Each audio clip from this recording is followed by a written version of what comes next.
Bonjour petits et grands lecteurs, j'espère que vous allez bien. On se retrouve aujourd'hui pour une nouvelle vidéo, un petit update lecture qui va regrouper du manga, du fantastique et un livre qui s'apparente à plutôt des récits survivalistes. Donc on commence, mais avant toute chose, je voulais simplement vous rappeler les dates de dédicaces. Donc au mois d'avril, nous avons 2 dédicaces de prévues. La première, c'est Imagine un livre à Portet-sur-Garonne. Donc Portet-sur-Garonne, c'est dans la banlieue de Toulouse et c'est accessible en transport en commun depuis Toulouse. C'est le seul et unique salon que je ferai dans le sud de la France. C'est un salon qui est totalement gratuit et avec une ambiance hyper chouette.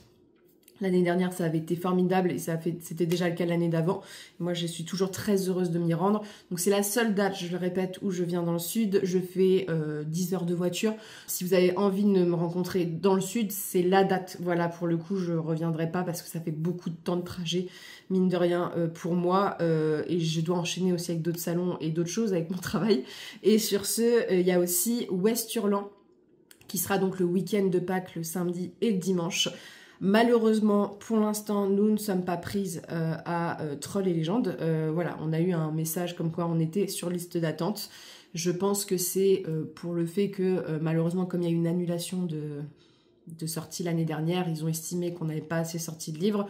Donc voilà, c'est très dommage et j'en suis très triste. Mais pour l'instant, nous ne sommes pas à Trolls et Légendes, mais on sera à Westurland, donc à Rennes, le week-end. Et c'est un événement qui est très très chouette aussi. Et j'ai hâte de vous y voir.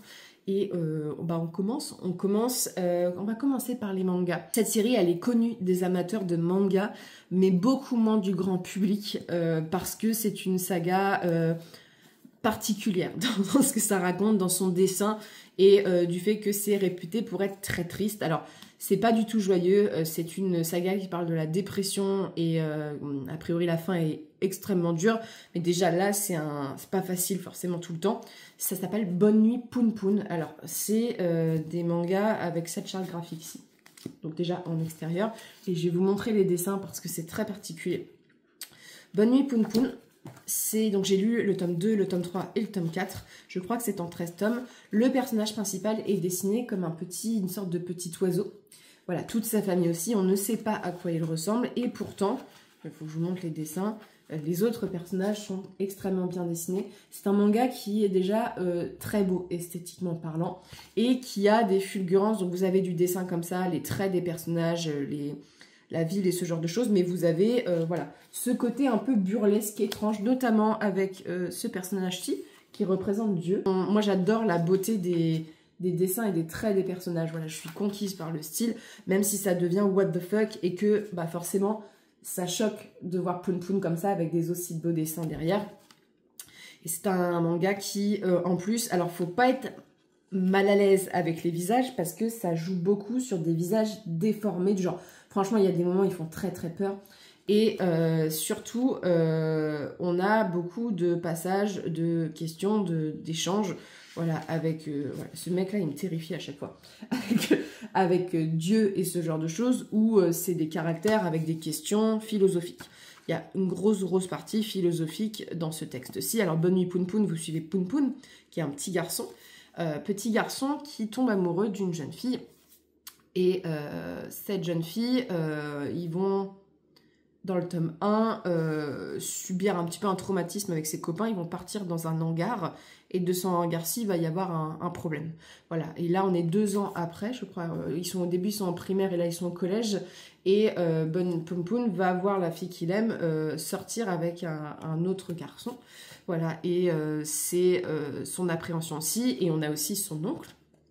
Parce que qui, lui, est passé à côté de sa vie, il a 30 ans, et qui va rencontrer une autre jeune femme. Alors là, ça fait très mignon, ça fait très shoujo ce que je vous dis. Dans le texte, on parle, il y a quand même des scènes, alors c'est vraiment pas mettre entre toutes les mains, mais on parle quand même du fait que le père de Poun Poun a tabassé sa mère et l'a envoyé à l'hôpital.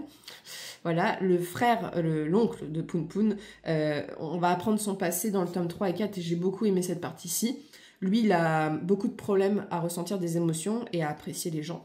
Et il va rencontrer une jeune femme qui lui rappelle une jeune fille qu'il a connue quand une adolescente qui a fait quelque chose, je ne vais pas vous en dire plus, mais on part dans les tréfonds de l'âme humaine, c'est très violent.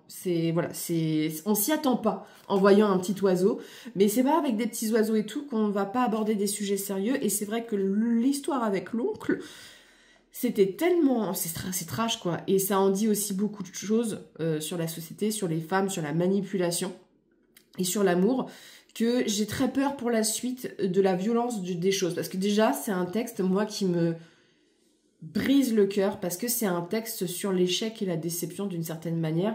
Poun Poun, dès l'enfance, c'est un gamin qui est en souffrance parce que il a pas ce qu'il veut, du moins. La fille qu'il aime sort avec un autre garçon, alors que, voilà, bon, là, on est sur une tension, on sait pas trop comment ça va se passer.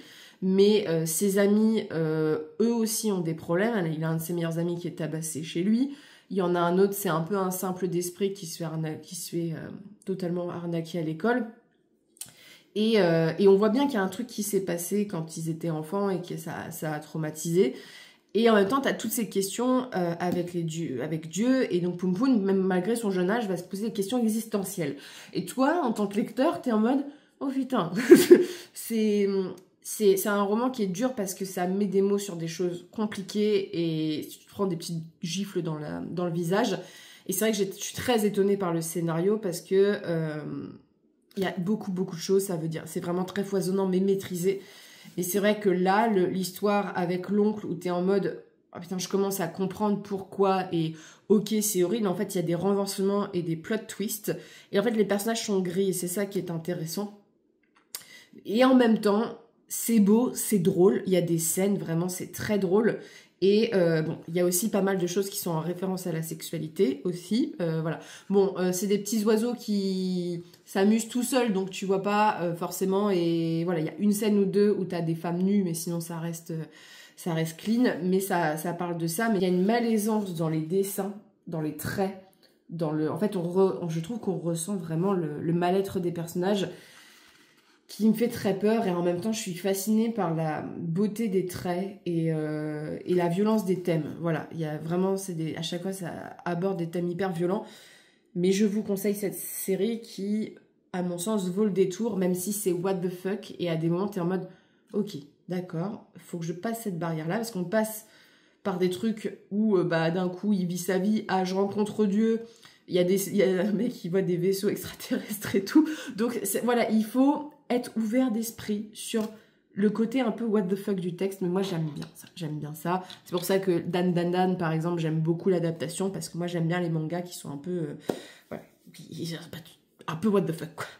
Ensuite, j'ai reçu en service presse ce texte-ci, j'avais plutôt bien aimé le tome 1, j'ai été assez déçue par le tome 2, peut-être parce qu'en fait, à l'époque où j'ai lu le tome 1, j'étais dans le mood. Là, ça n'a pas été le cas et je trouve qu'il est beaucoup plus convenu. C'est le deuxième et dernier tome, donc, de Les Royaumes Immobiles d'Ariel Holtz, Le règne des chimères. J'ai pas du tout apprécié ma lecture, pour tout vous dire. Je me suis assez ennuyée. Je l'ai lu très rapidement parce que c'est de la young adulte, c'est de la faerie. Mais en fait, là, je trouve que soit l'univers aurait dû avoir un troisième tome pour vraiment avoir une histoire construite et développée, soit il aurait fallu faire un one shot, mais là on est donc sur une histoire où vous suivez Ivy qui a été enfermée quand elle était depuis jeune dans un grand manoir. Elle porte un masque parce que c'est une belle à mourir, elle est maudite, et donc si les gens voient son visage ils deviennent fous, mais fous à tuer quoi. Et Ivy, elle vit toute sa vie enfermée, elle voit personne, même sa domestique est partie de la abandonner après que son père l'ait fait. Et elle va être recueillie, du moins il y a Puck, un homme, une faille, qui va se présenter en lui disant « tu es en fait la fille du roi machin, tu dois concourir pour devenir reine avec d'autres personnes qui... » Donc le premier tome est un concours, et je pense que c'est ce qui m'a plu, j'aime bien les trucs de concours, de qui va devenir roi et tout, fin avec des choses surprenantes, et c'est un texte qui m'avait plutôt plu, parce que même si c'est de la young adulte et que c'est très convenu, c'est un peu les histoires d'amour... c'est cliché et tout, il y avait des scènes de vraie faillerie où on parle de meurtre de bébé et ce genre de choses, donc il y avait quand même un décalage. On le retrouve de temps en temps, là vraiment il y a une scène où il y a un personnage qui est écartelé et tout, donc c'est un peu écartelé, il y a des trucs qui sont enfoncés dans le corps et tout, mais en fait ce décalage-ci fait que tu as un univers hyper faille, donc dans la base les failles sont cruelles, c'est horrible, mais avec ce côté très young adulte et très cliché de young adulte. Ça fait longtemps que j'avais lu de la young adulte et là vraiment on retombe dans ces traversies avec un personnage qui est un peu nunuche quand même sur le principe. À la suite du tome 1, Ivy a dû fuir et on vient la rechercher pour renverser la reine en place. Voilà. Donc c'est un texte de conquête tout à fait habituel. En fait, le truc, c'est que j'avais l'impression d'avoir lu cette histoire des centaines de fois. Voilà. Et c'est ça qui m'a perturbée, c'est que je pense que si vous n'avez pas lu beaucoup de young adults et vous n'avez pas lu beaucoup de fantasy, ça peut passer. Mais c'est tellement cliché la manière dont c'est fait, les romances, les personnages, même les rebondissements à la fin, on les voyait. Alors, c'est un univers qui est assez riche en termes de description, les failles sont assez chouettes et voilà, il y a les changelings et ce genre de choses. Donc, l'univers est sympa, mais là, en fait, même les personnages, je trouvais, étaient assez caricaturaux dans cette deuxième partie. J'avais pas le souvenir que c'était forcément comme ça dans le tome 1, mais c'est peut-être moi qui est forcément évolué en espace. Je l'ai lu l'année dernière, je crois, en plus. Alors, pour le coup, c'est quasiment que de l'action, donc ça se lit très vite parce que moi je me suis ennuyée, mais normalement c'est un texte où tu t'ennuies pas parce que ça s'enchaîne, il y a de l'action tout le temps, il faut qu'on regroupe des alliés pour renverser machin, il y a des trahisons, voilà, la méchante elle est méchante. Et voilà, j'ai vraiment pas grand chose à dire dessus, la plume est quand même assez pauvre, voilà, même pour de la young adulte, j'ai pas été très convaincue, c'est très simple, il y a quasiment... C'est beaucoup de dialogue, voilà, c'est beaucoup de dialogue, et c'est vrai qu'autant j'avais aimé l'ambiance du premier tome, j'avais aimé la faillerie et tout du premier tome, là, c'est vrai que c'est quasiment pas une longue bataille, mais c'est assez précipité, et c'est peut-être pour ça aussi, c'est que tout va très très vite, tout est pas simple, mais assez facile, j'ai l'impression, pour le personnage. Alors, il y a quelques scènes de fulgurance, il y a par exemple une scène où il y a un des personnages qui arrive à attirer la lune, et à briser des choses. Donc il y a quand même de l'épique, la scène avec son père, voilà, il y a beaucoup de choses qui sont assez esthétiques et intéressantes, la fin est plutôt sympa, mais c'est vrai que c'est très convenu, c'est très basique, et pour de la faillerie, je trouve que celui-ci est assez paresseux dans la manière dont ça aborde la faillerie. Pareil, c'est un personnage qui galérait avec sa magie et tout, et j'ai l'impression que là, on est genre, le premier tome, on vous expose l'univers, on vous expose les problèmes du personnage, et le deuxième tome, bah, c'est l'action, c'est l'histoire, mangez ça, et pas trop de psychologie, beaucoup de personnages, mais en fait, il y a quasiment aucun développement. Il y a des choses qui se veulent surprenantes, qui ne sont pas. Bref, ça a été bof pour moi, alors que, bon... Plus j'ai une jolie petite lettre de la personne qui me l'a envoyée, ça me fait toujours du mal de pas trop aimer un service presse. Mais c'est vrai que je pense que maintenant, chez Pocket, je vais vraiment me fixer à des récits de fantasy adulte. Parce que là, je suis pas la cible, quoi. Et c'est vrai que moi qui aime la faillerie, j'apprécie qu'il y ait quand même des scènes, quand même de décapitation et tout. Il y a quand même des trucs sympas dans le texte. J'ai l'air à chaque fois de passer pour une psychopathe quand je dis ça. Mais il y a quand même un truc qui est intéressant dans certains mouvements, mais... La trame, elle est tellement convenue que quand t'as l'impression d'avoir lu 50 fois la même histoire, c'est un peu long, quoi. Et enfin, je vais vous présenter deux textes. Alors, le premier est assez connu, hein, sorti il y a quelques années, et donc là, c'est la suite, et je pense qu'il y aura une autre suite au vu de l'avancement de l'histoire. C'est Dans la forêt et le temps d'après de Jane Inland. Donc, c'est chez Gale Meister. Très belles éditions, voilà. Ils m'ont été envoyés, on m'a contacté pour me demander s'il y avait cette suite qui était sortie, mais j'ai dit j'ai pas lu le tome 1. Donc j'ai lu ce récit qui est un récit de... C'est pas de la dystopie, mais du survivaliste. Voilà, vous êtes dans un monde, on va aborder les choses pas à pas. Ça a été plutôt une bonne lecture à un gros point noir. Mais sinon, ça a été une bonne découverte. Je l'ai lu samedi, j'ai lu les 2 tomes. Voilà, donc c'est que j'étais quand même convaincue par l'histoire. Et la plume est plutôt sympa, il y a toute une ode à la nature et à l'écologie aussi d'une certaine manière. Dans la forêt, tu suis le portrait d'une famille, famille avec un papa, une maman qui est danseuse et 2 adolescentes. Et la maman décède d'un cancer. Et le papa se retrouve avec ses 2 filles, lui plonge dans une sorte de dépression horrible, c'est dur, voilà. Et ces filles-là, avec leur père, elles vivent dans une maison très enfoncée dans les bois. Ils n'ont pas de voisins à 6 km. Voilà, c'est assez particulier. C'est ça, il y a un charme de la maison dans la forêt, voilà. et ils vivent plutôt heureux, mine de rien. Une des deux sœurs est une passionnée de danse, elle veut devenir danseuse comme sa mère. Et l'autre est plutôt une jeune fille qui veut rentrer à Harvard, qui connaît son premier amour et ce genre de choses. Donc voilà, elles sont autour des 17-18 ans. Et un jour, il y a la fin du monde. Voilà, si je peux me permettre, ça va être assez simple, mais leur père, ils se rendent dans les magasins et tout, ils entendent, je crois, à la radio qu'il y a des problèmes, alors il y a des crises, et donc on nous parle de beaucoup de choses très réalistes, et c'est ça qui fait un peu peur, mais il y a une grosse crise aux États-Unis, qu'elle soit politique, des guerres avec des pénuries et ce genre de choses, donc ils vont faire des stocks au magasin, et en fait ils se retrouvent coupés du monde.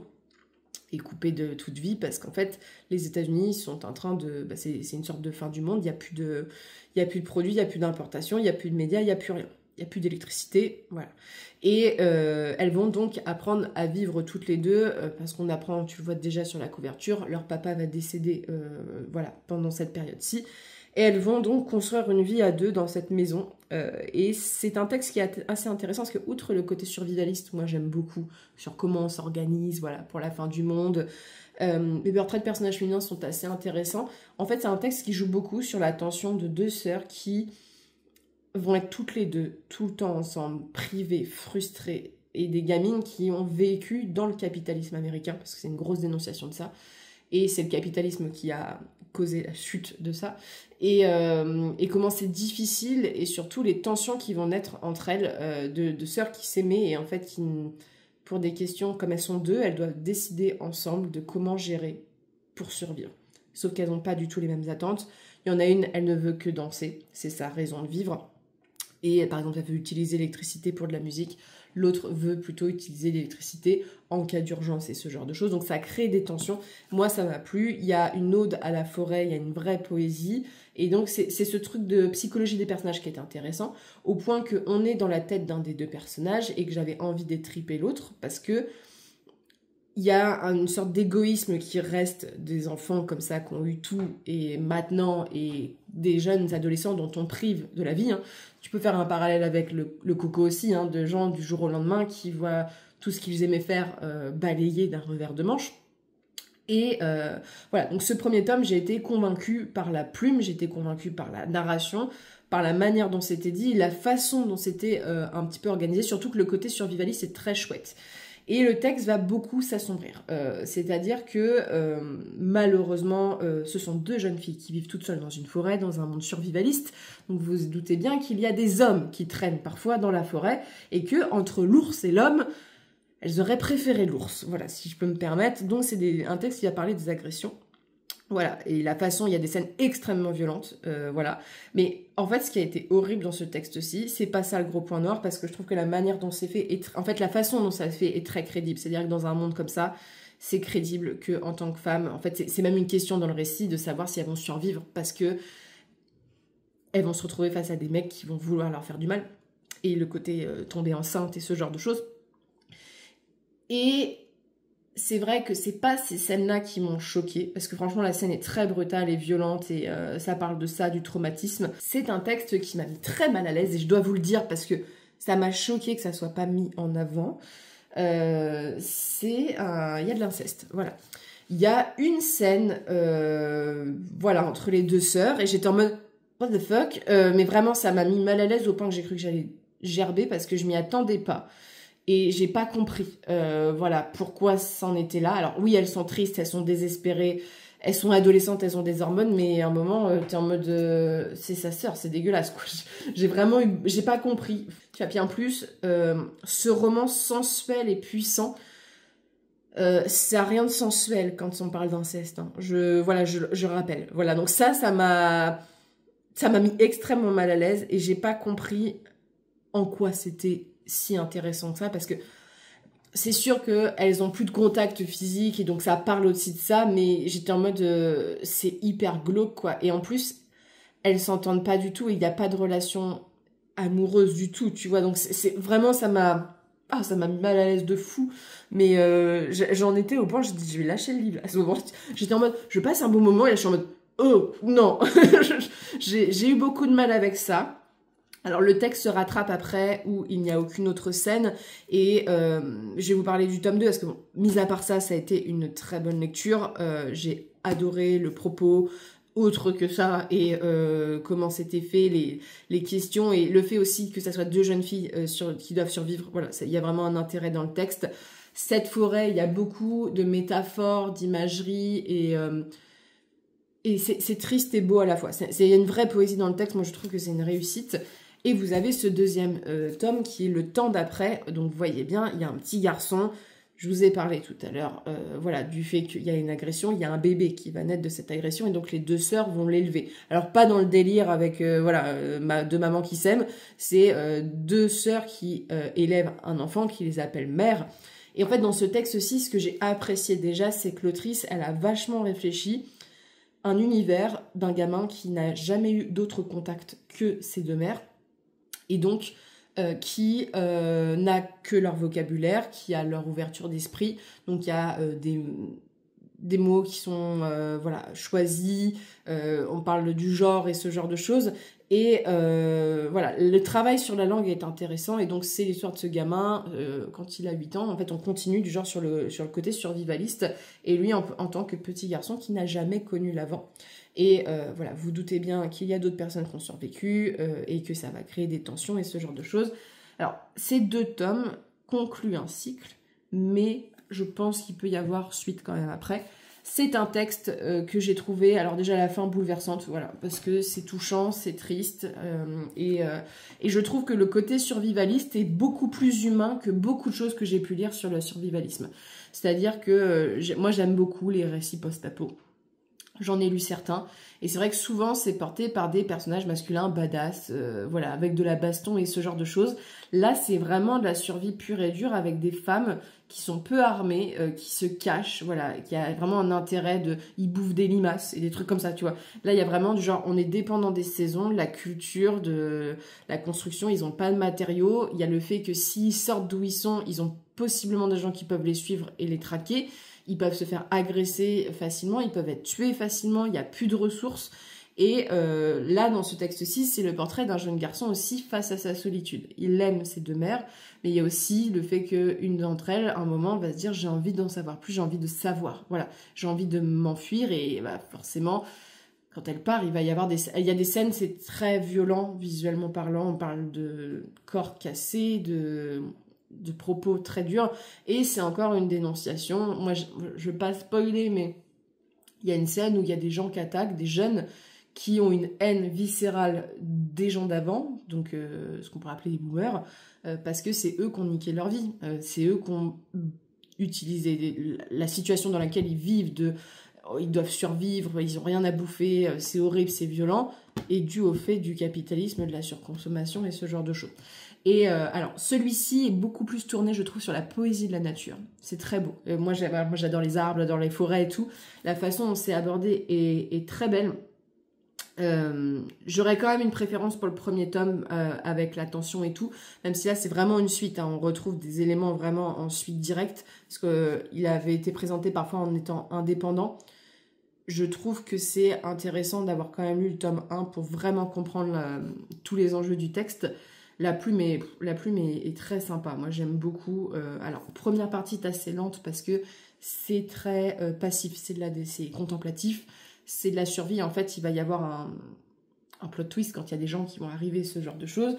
Il y a aussi des choses assez surprenantes sur la narration et tout. Et la fin est assez surprenante et triste et très belle. Moi, j'ai été emportée et c'est touchant. Voilà, c'est touchant et c'est vrai que ce petit portrait de bonhomme qui, lui, n'a qu'une envie, c'est de connaître les autres, mais qui grandit avec le fait qu'il ne faut jamais s'approcher des autres parce que les autres, c'est le danger, c'est la mort. C'est compliqué. Le fait aussi d'être un jeune homme et avec deux femmes, de ne pas avoir de figure masculine autour. Du tout, genre c'est pas du genre une dénonciation de maman c'est mal, non, c'est du genre je n'ai jamais rencontré un humain masculin. Genre il grandit, donc voilà, il y a des choses qui changent en lui, c'est compliqué à vivre, et lui il va aussi apprendre de comment il a été fait, voilà, et la manière, et d'accepter ça, il y a beaucoup de thèmes, et c'est au-delà du côté post-apo qui est très intéressant, très crédible, moi j'ai trouvé vraiment très crédible et poétique, voilà, c'est beaucoup moins... avec les comparatifs que j'ai en tête, c'est beaucoup moins belliqueux, c'est beaucoup moins à l'américaine. Je trouve que d'habitude, c'est dans la poésie, c'est une ode à l'écologie et tout. Et en même temps, c'est beaucoup plus psychologique, j'ai l'impression, que ce que j'ai pu lire, qui est beaucoup plus factuel, avec de la bagarre, on se bastonne et tout. Il y a de la bagarre aussi de temps en temps, mais elle est crédible, elle est violente, et les personnages la subissent plus qu'ils ne la font. Et c'est aussi comment les humains se transforment, en fait, dans une société qui est en train de s'écrouler. C'est une grosse dénonciation des États-Unis et de l'Amérique. Il y a beaucoup de références, notamment dans celui-ci, à d'autres textes, parce que cet enfant, il n'a pas accès du tout au divertissement, à la culture et ce genre de choses. Et donc ses mères lui racontent des histoires, et notamment, il raconte, à un moment, il y a un passage du Seigneur des Anneaux, où sa mère, elle lui dit « Non, mais c'est pas comme dans le Seigneur des Anneaux, c'est pas Frodon qui est sauvé par les aigles avec Sam à la fin, et tout le monde est heureux, tu vois. » Et lui, il lui dit « Mais maman, c'est pas ça l'histoire du Seigneur des Anneaux, c'est après... » il y a les méchants de Saruman qui doivent être défaits dans la contrée. Et Frodon, c'est une fin amère parce que c'est difficile, il n'a jamais réussi à s'en remettre et donc il part, tu vois, c'est quand même une fin triste. Donc c'est aussi comment ils acceptent la culture et c'est assez intéressant, voilà, sur les références à cette époque-ci. Mais j'ai trouvé le récit très crédible dans le survivalisme. Pas du tout, on va dire, ça fait pas du tout survivalisme de bonhomme à la Rambo, tu vois. Moi j'aime bien ça, mais je trouve beaucoup plus cohérent avec potentiellement ce qui pourrait se passer. Et surtout, je trouve que l'apport, c'est vraiment la psychologie des personnages et le fait qu'on est face à des personnages qui ne sont pas des personnages qui sont des anciens marines des États-Unis ou ce genre de choses qu'on trouve habituellement dans ces textes-ci. C'est deux nanas qui sont des adolescentes qui se sont jamais servies d'une arme et qui vont devoir survivre. Voilà. Mais à quel coût, à quel prix, et c'est assez poétique aussi. Donc je vous conseille pour ça, ça a été une très belle découverte. Avec le gros warning du tome 1 où tu es en mode « Oh là là là là ». C'est compliqué la scène parce qu'elle est descriptive, donc j'étais en mode voilà, mais voilà, n'hésitez pas à me dire si vous avez lu ces livres, si vous avez lu Dans la forêt, je serais contente aussi de savoir un peu votre avis et tout, et je vous souhaite de très bonnes lectures, une très bonne journée et on se retrouve bientôt pour une prochaine vidéo.